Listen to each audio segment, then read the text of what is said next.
खाली टंका टंका आउ टंका योजना पर योजना ना बंधुगण जमा भूल करंतुनी शीघ्र वीडियो देखि प्रस्तुत हो जातु योजनारू लाभ पाइबापी बा टंका पाइबापी।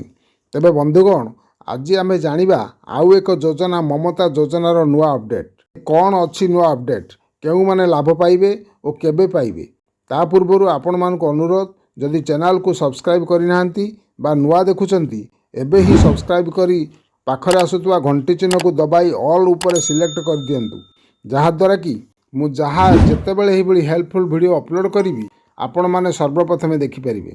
तेबे चलतु बंधुगण आउ डेरी नक जा टपिक उपरकू। आमर राज्य सरकार 2011 मसीह आरंभ कर ममता योजना रे बहुत बड़ परिवर्तन कर जहाँकि आपण मानक पई बहुत लाभदायक हेबो। पूर्वर यही योजना रे सरकार हिताधिकारी मानक 5,000 टंका सहायता प्रदान करथिले एवं ताकू एबे बढ़ाई 2 गुण अर्थात 10,000 टंका करियछंती। तेबे एहा केउ माने पाइबे ना 19 वर्षर ऊर्ध्व महिला मानकू प्रथम 2टी जीवित गर्भ पई 10,000 टंका अर्थात प्रथम किस्ती रे 6,000 टंका और द्वितीय किस्ती रे 4,000 टंका लेखाएं समुदाय 10,000 टंका पाइबे। और सबुठु गुरुत्वपूर्ण कथा यह जे गत अगस्त 2023 रु यह पिछला भावे लागू हेबो। माने जो महिला माने अगस्त रु फेब्रुआरी मध्य संतान जन्म करियछंती से माने समस्ते आसंता 20 रु 25 तारिख मध्य यही 10,000 टंका पाई परिबे।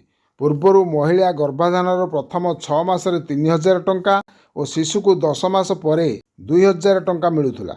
एबे किंतु प्रथम 6 मासरे 6,000 टंका और शिशु जन्म परे 4,000 टंका मिलवा को जाउछि। तेणु बंधुगण जो महिला माने प्रथमे गर्भाधान करने को जाउछंती यथाशीघ्र अंगनवाड़ी जाई ममता कार्डटी कराई नियंतु और यही योजनार भरपूर लाभ पाआंतु। तेणु बंधुगण आशा करे भिडियोटी भल लागिथिबो तेणु लाइक टी रखिबा को अनुरोध रहिली।